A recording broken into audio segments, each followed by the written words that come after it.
Bismillahirrahmanirrahim. Alhamdulillahi rabbil alamin. Wa bihi nasta'inu ala umurid dunya waddin. Allahumma sholli wa sallim wa barik ala habibina wa syafi'ina Sayyidina wa maulana Muhammadin wa ala alihi wa ashabihi wa man tabi'ahum bi ihsanin ila yaumiddin. Bismillah, mari kita lanjutkan ngaji filsafat kita. Malam ini kita sudah sampai pada sesi terakhir untuk tema komunikasi. Judul kita malam hari ini post-truth. Ini beberapa ada yang minta, meskipun di mana-mana sebenarnya sudah banyak orang ngomong, banyak tulisan di media-media, ya wis kita angkatlah di ngaji ini. Meskipun ya saya ngomongnya yang dasar-dasar, yang pengembangan silahkan dicari sendiri, di mana-mana banyak. Sekarang seperti saya sampaikan waktu ekstase komunikasi itu, problemnya bukan kesulitan sumber, tapi terlalu banyak bahan. Akhirnya cuma mbok baca judul itu. Kamu kalau googling itu kan kadang-kadang cuma mbok baca judulnya terus merasa sudah ngerti dan berani debat dengan orang lain tentang itu. Jadi masalah yang seperti kita sebut di sesi ekstase komunikasi, bahwa kita kegemukan informasi, tidak bisa mencerna, tidak bisa memetakan, tidak bisa melihat kapan harus ngomong, kapan harus diam, apa yang penting kita pelajari, mana yang bukan. Istilah post-truth ini sebenarnya ya istilah keren zaman sekarang.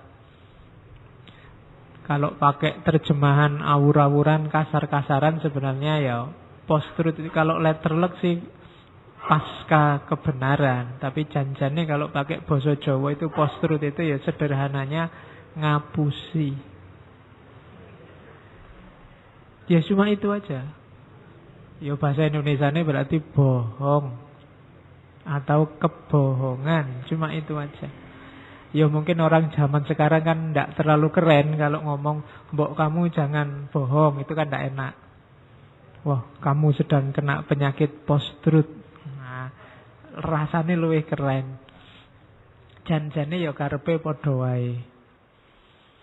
Jadi ngaji malam ini kalau saya ringkes sebenarnya cuma mau ngomong, mbok kamu jangan bohong untuk urusan apapun. Dalilnya wis jelas kalau pakai jangan bohong itu, wala takdzib, jangan bohong. Ya besok kalau kamu ngaji hadis, kalau ada kata-kata wala takdzib, terjemahlah jangan post-truth. Ya. Oke. Post-truth ini ada, kalau di kamusnya Oxford, termasuk word of the year tahun 2016. Kata-kata favorit. Kata-kata ini diinisiasi sekitar tahun 95, tapi boomingnya tahun 2016 gara-gara Donald Trump jadi presiden dan Brexit. Kata ini terus dipakai banyak orang dan meningkat pesat. Kabarnya meningkat 2000%. Orang suka sekali pakai istilah post-truth. Jadi telingamu mau nggak mau akhirnya dengar kata-kata itu. Sadar atau tidak sadar. Karena dia the word of the year. Kata-kata tahun 2016. Kalau pakai bahasa lain itu saya bawakan, kamu baca sendiri ya. Aku tidak bisa moconya.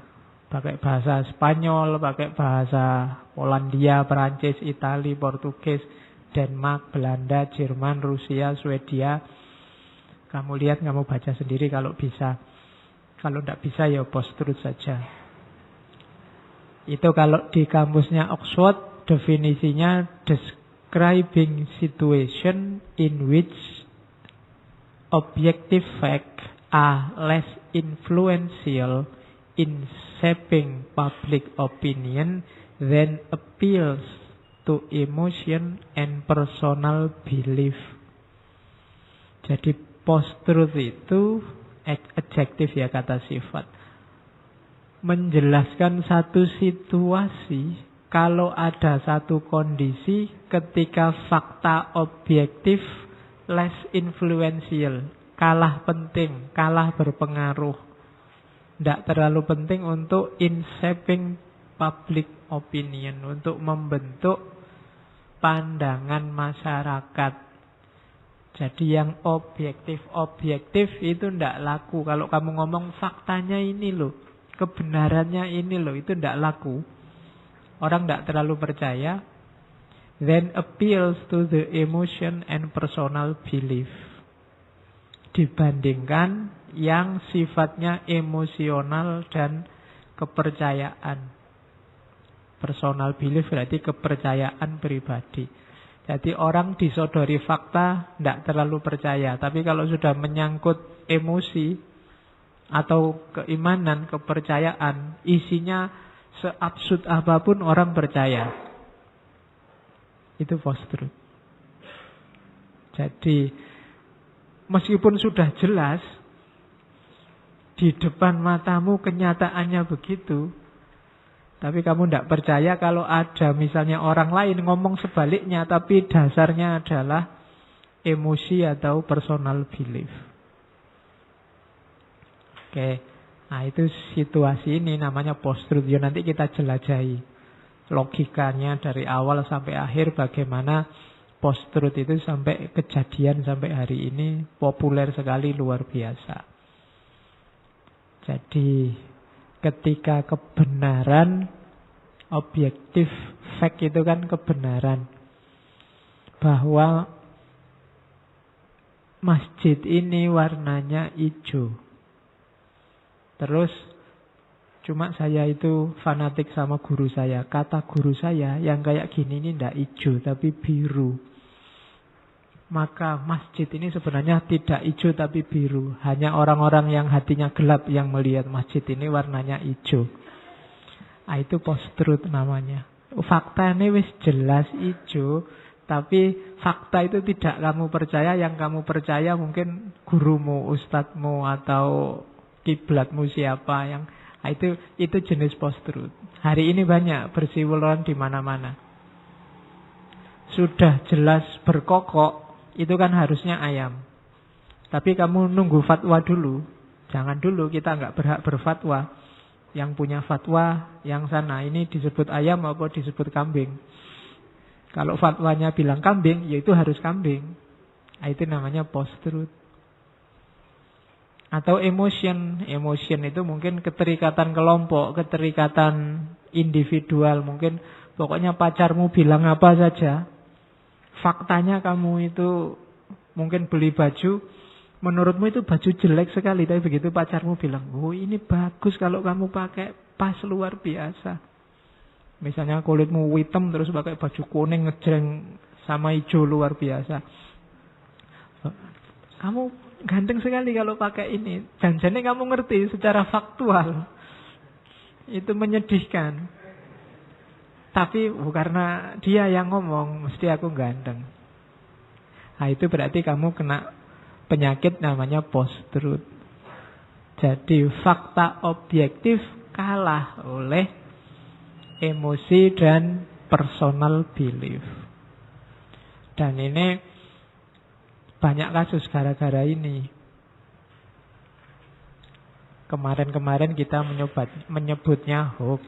Hoax itu jenis post-truth. Dan tidak sepele juga. Gaya semacam ini sering dimanfaatkan. Misalnya dulu Hitler yang terkenal dengan propagandanya. Perang Dunia Kedua itu antara lain jalan karena hoax. Jadi satu ketika Hitler itu lapor kepada parlemen bahwa tentara Polandia menembaki tentara Inggris. Oh, itu Dari situ terus Hitler kita harus balas dendam. Itu kan nanti jadi cikal bakal lahirnya Perang Dunia Kedua itu. Nah, memang peristiwanya ada, faktanya itu tembak-tembakan. Bahkan yang nanti ditembaki sampai tewas yang Polandia. Tapi cara melaporkan, tentara Polandia menembaki tentara Jerman. Tidak salah, cuma faktanya dipotong di situ, terus dibangkitkan emosi nasionalismenya, jadilah perang. Sama kayak waktu zaman perang Teluk, ketika Colin Powell melaporkan bahwa saya yakin Irak itu punya senjata pemusnah massal. Nah, tidak penting faktanya apa, pokoknya menterinya bilang begitu, yakin, ya sudah. Diseranglah Irak zaman itu. Itu kan model-model semacam ini. Dan orang sana percaya, dasarnya apa? Emosi, keterikatan, nasionalisme. Karena kita habis diserang lewat 911, sekarang saatnya balas dendam. Ada isu sekecil apapun dimanfaatkan. Nah itu, maka hati-hati kalau post-truth ini skalanya besar. Ya kalau kamu kan mungkin post-truthnya skala kecil-kecil lah. Faktanya makan tempe 3 terus bilangnya 2. Habis berapa mas? Rasanya cuma 2. Ya. Jadi iyalah. Dan yang jualan percaya sajalah, karena melihat wajahnya kok santri. Oke, berarti kamu terjebak post-truth. Banyak istilah-istilah lain yang senada. Misalnya yang Brodiat punya simulakra, itu janjiannya yang milik masuk kategori post-truth. Realitas yang dibikin nyata padahal dia tidak nyata. Atau ada yang pakai istilah pseudo event. Jadi sesuatu yang dibuat dan diadakan untuk membentuk citra dan opini publik, padahal bukan realitas yang sesungguhnya. Itu pseudo event ini kayak mungkin hari ini kamu menyebutnya pencitraan. Tidak beneran begitu. Kayak kamu ingin disebut anak soleh, sedikit-sedikit ngomongnya astagfirullah, subhanallah. Nah, itu pseudo event. Kamu membikin peristiwa biar orang yakin bahwa kamu itu orang soleh. Nah, itu namanya pseudo event atau pseudo sofi namanya. Pseudo sofi itu realitas yang tampaknya nyata tapi sebenarnya dia palsu.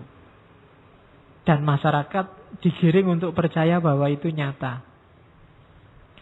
Jadi hari ini banyak yang semacam ini. Koyo-koyo nyata tapi sebenarnya enggak. Seolah-olah real tapi sebenarnya tidak. Jadi maka hari ini kita harus cerdas luar biasa. Itu gunanya kalian belajar filsafat. Filsafat itu ngelatihmu untuk cerdas. Kalau sudah belajar filsafat lama kok enggak cerdas-cerdas, jangan salahkan filsafatnya. Ya, oke. Jadi ada post-truth, nanti sama dengan simulakra, sama dengan pseudo event, sama dengan pseudo sofi. Secara teori-teori mirip-mirip. Intinya ndak ada diada-adakan biar orang percaya. Ndak benar dicitrakan sebagai benar dan menggiring orang untuk percaya bahwa itu kebenaran. Itulah post-truth. Oke, dan post, kata-kata post itu tidak selalu harus diartikan setelah ya. Jadi postmodern mungkin ya secara waktu memang setelah modern, tapi maksudnya lebih pas itu melampaui. Kayak post-truth itu berarti melampaui kebenaran. Ya kalau sudah melampaui kebenaran ya tidak benar. Bukan kok sangat benar. Oh itu sudah benar masih post lagi. Tidak. Setelah tidak. Itu melampaui kebenaran berarti sudah kayak post reality itu berarti sudah bukan realitas lagi. Dia sudah melampaui realitas. Keliwatan. Kalau keliwatan jadi keliru. Kayak di Jawa itu Ada beda antara jero dan kejeron. Kalau jero itu dalam, kalau kejeron itu terlalu dalam. Kalau terlalu dalam jelek. Pinter sama kepinteran. Kepinteran itu kalau dalam Jawa konotasinya jelek. Terlalu pinter. Biasanya orangnya cenderung malah licik. Jadinya jelek. Jadi pinter ya, tapi jangan kepinteran. Kamu kalau ngomong yang dalam, yang jero. Neng ojo kejeron. Kalau kejeron jelek. Kejeron itu harusnya sudah selesai, ndak harus diperdalam lagi, kamu perdalam. Jadi akhirnya kamu bingung dewe, itu namanya kejeron. Misalnya, Pak, saya ingin membahas filsafat tentang makan. Makan dari perspektif ontologi, menurut Ibnu Arabi itu hubungannya sama kejeron. Ya makan aja, kamu lapar makan untuk biar tubuhmu sehat, selesai, simpel. Tapi ketika pokoknya sedalam-dalamnya enggak. Yang enggak harus dibahas sangat dalam, enggak usah dalam-dalam, dibahas biasa saja. Misalnya jam 8 pagi, perutku kok kerucuk-kerucuk ya. Ini dari perspektif filsafat apa gitu, kira-kira analisis. Itu enggak usah, enggak penting, kamu tinggal ke warung makan, beres urusannya. Tidak perlu kamu bikin seminar internasional dengan membahas kenapa jam 8 pagi perutku kok kerucuk-kerucuk. Itu namanya sudah kejeron. Kalau kejeron jelek. Jadi tidak harus apa-apa terus difilsafati. Ada hal-hal yang penting, urgen, fundamental. Ayo dibahas secara filosofis. Ada yang tidak perlu level filosofis. Dia butuhnya level ilmiah. Ada yang ini level pengetahuan biasa. Kalau pengetahuan biasa ya sudah dipahami, biasa saja ketemu. Kalau bahasanya Ghazali, at-tabadur ilal fahm. Mana yang begitu ketemu ya langsung saja dipahami. Oh maksudnya itu. Dan itu bukan berarti dangkal, tapi memang ya levelnya itu. Kalau ada temenmu ngomong, wah perutku kerucuk-kerucuk, berarti lapar ini. Levelnya memang itu, nggak perlu kamu kritik. Wah kamu kok mikirnya dangkal begitu. Kan harus dianalisis dulu. Laparmu itu kira-kira ya enggak sedalam itu. Jadi post-truth itu berarti sudah melampaui. Kenapa ada truth-nya, kata-kata truth-nya dipakai? Karena dalam kebohongan yang kamu bikin itu ada kebenaran yang kamu pakai. Cuma kebenaran ini kamu pakai untuk yang jelek. Ada fakta yang kamu pakai. Cuma fakta ini kamu belokkan di luar konteksnya, di luar porsinya, sehingga jadi jelek. Ya mungkin kayak kalau Al-Quran ada ayat yang bunyinya misalnya wala tashtaru bi ayatillahi samanan qalila. Jangan kamu jual ayat Allah dengan harga murah. Loh, ayatnya ini kan benar, baik, bagus. Tapi caramu memperlakukan ayat, misalnya kamu jual, kamu pakai ini dengan harga murah. Harga murah itu misalnya untuk kepentingan sementara, kepentingan politik, kepentingan yang tidak penting. Nah, itu berarti kamu sedang menjual Quran dengan harga murah. Loh, ayatnya bagus, cuma ketika dia kamu jual dengan harga murah, dia jadi hal yang negatif. Dan malah kamu dimarahi oleh Al-Quran. Maka disebut wala tashtaru bi ayatillahi samanan qalila. Bukan berarti kalau kamu ngajar ngaji bayarannya harus mahal. Itu kan kalau diartikan letter wala tashtaru bi ayatillahi, berarti kalau saya ngajar Quran itu tidak boleh dibayar murah. Bayarannya harus mahal. Ada dalilnya itu misalnya. Ya, tidak bisa begitu cara memahaminya. Jadi Al-Quran yang pasti baik, pasti benar itu jangan digunakan untuk hal-hal yang remeh, hal-hal yang samanang kolila. Oke, itulah post-truth. Jadi ada kebenarannya, cuma kebenaran ini kemudian dibelokkan sehingga kebenarannya terlampaui, maka dia disebut post-truth. Kalau pakai bahasa Indonesia, tadi kan yang bahasa Inggris, suatu keadaan di mana fakta tidak berperan untuk menggerakkan kepercayaan umum daripada sesuatu yang berhubungan dengan emosi atau kebanggaan tertentu, kepercayaan tertentu. Kalau di situ penjelasannya bisa agama, kepercayaan, kebangsaan, ras, etnis, kepentingan politik. Itu semua kan sifatnya emosi biasanya. Yang itu mengalahkan fakta. Jadi tidak mentang-mentang negaramu terus benar terus. Kadang-kadang ya salah. Tidak mentang-mentang musuhmu terus dia salah terus. Kadang-kadang ya benar. Kadang-kadang ada benarnya, ini urusan fakta. Tapi kamu nganggap dia salah terus, itu berarti emosi. Ketika ada situasi emosimu mengalahkan yang fakta, itulah post-truth. Kepercayaanmu mengalahkan yang fakta, itulah post-truth. Biasanya kalau sudah post-truth, itu kebenaran tidak laku. Mbok dijelaskan oleh pakarnya, sudah dikritik sampean itu salah, faktanya ini loh. Tetap penjelasan pakar itu tidak diterima. Karena sejak awal memang sudah meyakini secara emosi. Itulah post-truth kalau pakai analogi semacam ini. Kalau filsafat itu, Descartes itu, I think therefore I am. Aku berpikir maka aku ada. Kalau post-truth, I believe therefore I am right. Aku percaya maka aku benar. Itu post-truth. Jadi apapun yang aku percaya, itu mesti benar. Itu situasi ini namanya post-truth. Kalau filsafat kan dia selalu bertanya. Selalu berpikir. Sing bener sing dia, itu mempertanyakan. Tapi kalau post-truth itu tidak mempertanyakan, tapi mengklaim yang dia percaya sebagai pasti benar.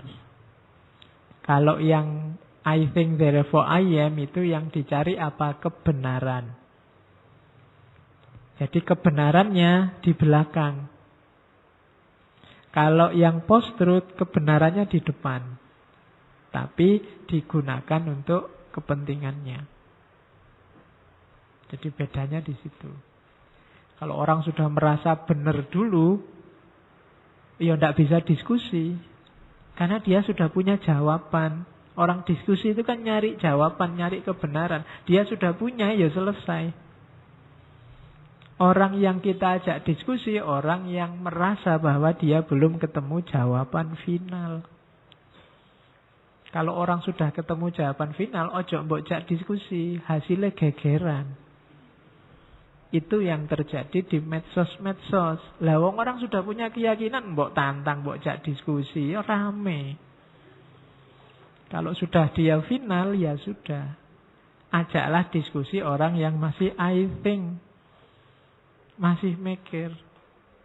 Itu bisa diajak diskusi. Tapi orang yang sudah punya jawaban final, tidak bisa. Ya kamu hati-hati. Daripada tiwas kamu capek, hasilnya musuhan kan mending ya sudah. Kamu punya keyakinan ya monggo. Saya tidak tahu kalau saya ngomong post-truth ini yang terbayang di kepalamu, dirimu sendiri apa orang lain. Biasanya yang kamu tuding mesti orang lain. Orang lain itu loh yang post-truth. Nih aku kan enggak, aku mesti yang truth. Kamu mesti ngono. Yang ada di pikiranmu selalu orang lain. Dan mesti musuhmu yang post-truth itu. Jadi itu situasi hari ini. Ini kan tawuran luar biasa macam-macam. Padahal itu kan simpel. Faktanya misalnya ada 2 calon presiden. Kan simpel aja.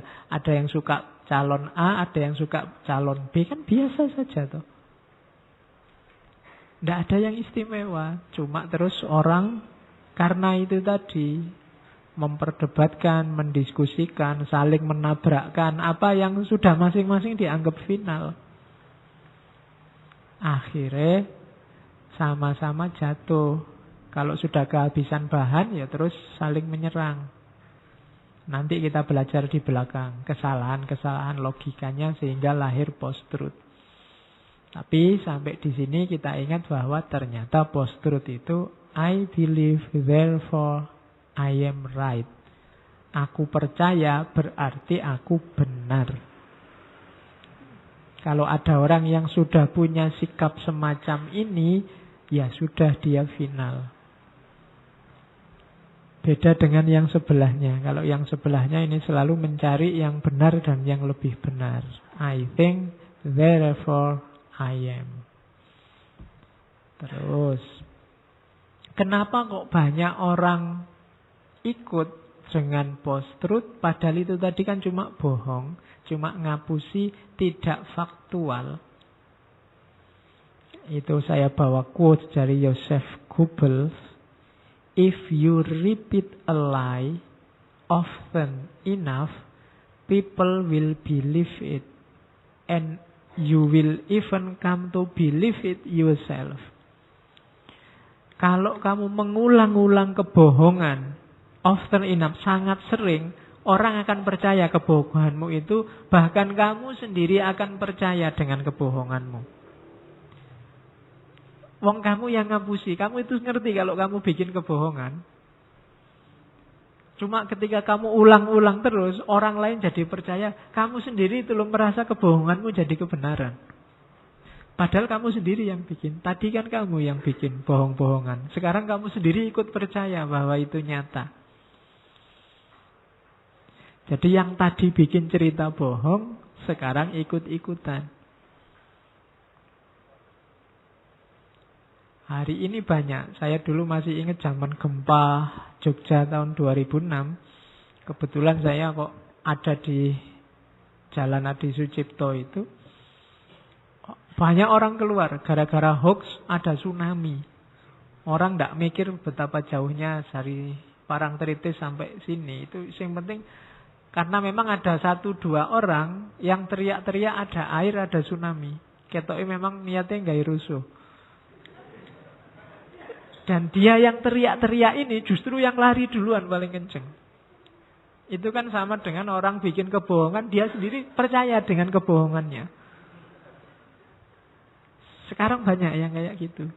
Ngapusi terus setelah ditanggapi banyak orang percaya, dia sendiri akhirnya sekarang ikut percaya. Padahal itu awalnya dia sendiri yang bikin kebohongan.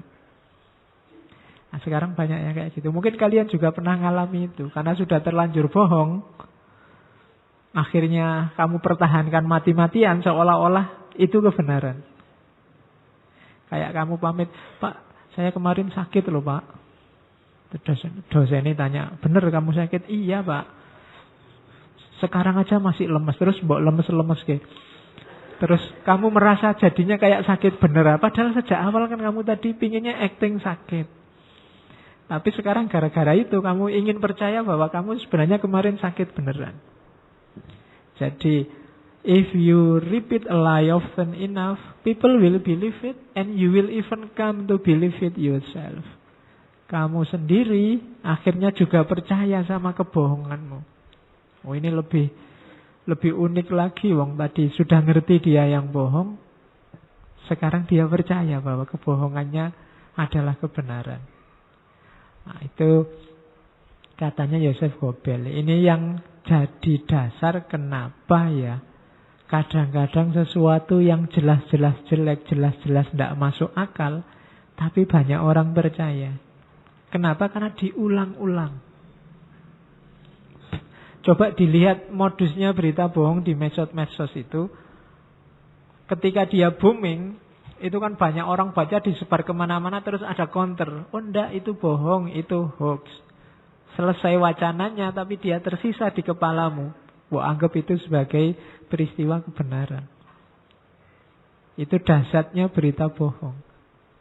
Tidak dengan setelah di stop bahwa itu bohong itu selesai, tapi dia tersisa di memorimu. Jadi peristiwa kayak beneran. Ada gambarnya sekarang di kepalamu. Dan itu nanti berperan membentuk struktur kepercayaan yang ada di kepalamu. Jadi if you repeat a lie often enough, karena diulang-ulang terus, di mana-mana ada. Temanmu ngomong itu, yang di sini ngomong itu, yang di sana ngomong itu. Kamu tahu itu bohong, tapi sudah ada citra di kepalamu tentang itu, dan dia jadi bahan berpikirmu. Nanti kalau ditambah data yang lain, bahan yang lain, dia akan membentuk struktur meskipun terbuat dari kebohongan demi kebohongan. Akan lahir anatomi berpikir. Nah, itu makanya hati-hati dengan yang kamu masukkan di kepala. mungkin lebih aman memang tidak usah dibaca sama sekali kalau ada indikasi itu bohong. Karena begitu kamu baca, ya dia jadi referensimu, meskipun dengan konotasi yang agak berbeda, tapi tetap dia jadi referensi yang ada di kepalamu. Maka yang jelek-jelek mending tidak usah dilihat. Meskipun kamu tiba-tiba internetan, sebenarnya nggak boleh kan lihat pornografi, kamu ngerti. Kok tiba-tiba buka sendiri gambar orang tidak pakai baju, itu kan kamu istighfar, astagfirullah, tidak boleh, cepet-cepet kamu tutup. Tapi kan dia jadi koleksi sekarang di kepalamu. Mau atau tidak, dia ada di kepalamu sekarang gambar itu. Mungkin malah kamu inget-inget terus. Kok bisa ya saya tadi lihat gambar yang kayak gitu? Itu berarti ada di sini sudah gambarnya. Kalau kamu bisa ngomong gambar yang kayak gitu. Oke, jadi hati-hati. Karena batasnya sangat tipis, dari kebenaran jadi kebohongan, dari yang baik jadi yang jelek.